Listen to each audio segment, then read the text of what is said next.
Yes, Wakanda forever. Bots are all about in Marvel Rivals. Now, I tried my best to ignore it before, but with the introduction of the Fantastic Four in Season 1 and me maining Invisible Woman for obvious reasons, yeah, you know why, it's quite visible NetEase somehow eased in a bunch of AI bots in quick play. Now, the Rivals community has been wanting to further expose the whole bot situation, and Sue Storm's invisibility ability makes it pretty damn easy to do so. In fact, Reddit user Barky1616 clipped some gameplay of their match where, upon activating invisibility, a bunch of bots with some really convincing user names were just chilling right next to her, not doing a damn thing. Why? Well, because they're not supposed to be able to see her. Why are you even there next to her? Now, this could be considered a glitch caused by Invisible Woman's ability blocking the AI bot's set pathfinding. That's just some nerd speak. They're not even supposed to see her. There's no way a human player wouldn't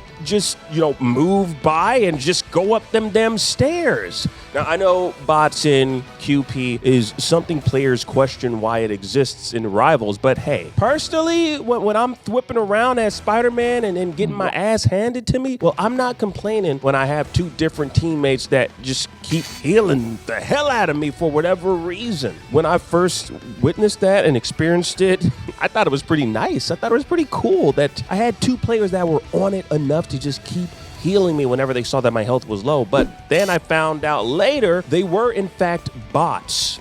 It made me feel a certain way, but I personally don't mind the bots that much, really, especially as I would call myself a maybe mid to lower tier player. I can use the confidence boost, though, is what I will tell you. And I'm sure there's plenty of other casual players out there who may not care too much about ranked. And, they pretty much just want to hop into the game and slice and dice just for a few minutes, bub. But, there's always, the counter argument to that whole point, If I wanted a bot-filled lobby, I could play any PvE game out there on the market, is what someone would say. Marvel Rivals should strive for better. If NetEase is doing this for casual players out there, what does that say about them? What are you trying to say about casual players? Do you think casuals don't want a challenge in game? Do you think casual players don't prefer a PvP game? I want to play another player sometimes. I remember coming across this very same issue or concern, as it were, of bot-filled gameplay in another Marvel-related video game, and that was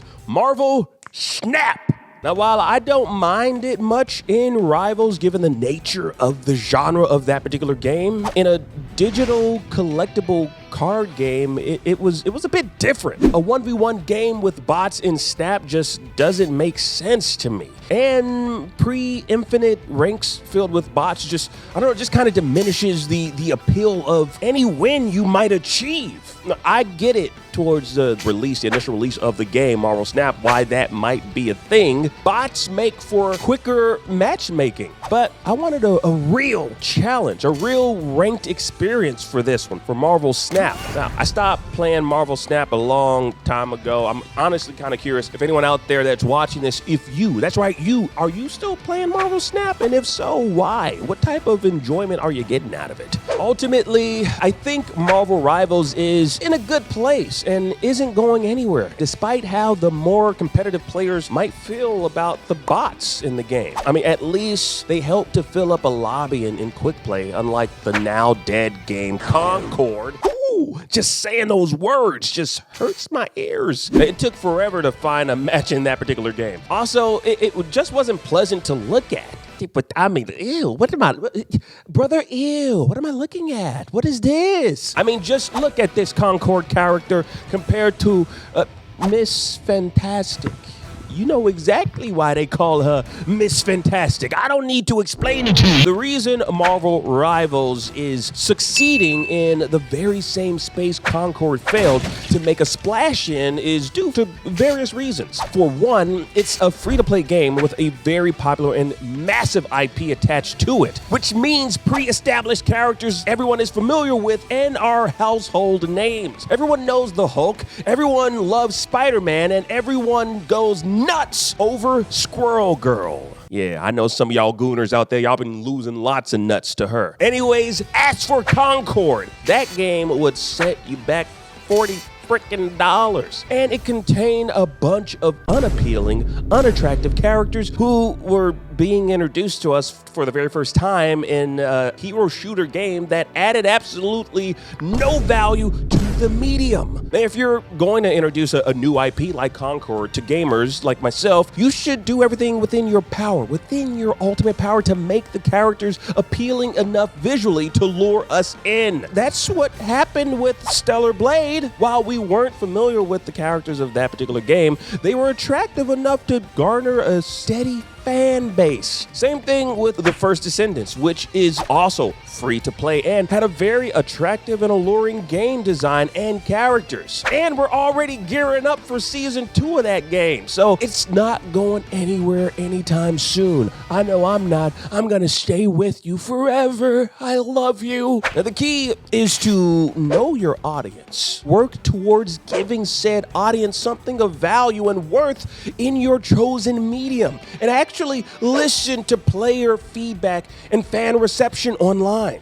Now, if this bot concern becomes, more of a concern, hopefully, NetEase will listen to us and acknowledge this in an attempt to turn things around regarding it. But the only way for that to actually happen is for us to speak out loudly about any concerns we might have about the game. If you want someone nerfed, let them know. If you want someone buffed, let them know. I gotta tell you right now, Venom is plenty buff. Look at the buffness on that booty. I mean, I've been really enjoying this game, and I know you all do too. You enjoy Marvel Rivals, and you want nothing but the very best for this game. So like up this video and share it with someone. Also, let me know your overall thoughts on the whole bots in game and Marvel Rivals, as well as what you thought about Concord. I always love talking about Concord, even though I shouldn't. Definitely don't love playing it. I can't even play it anymore.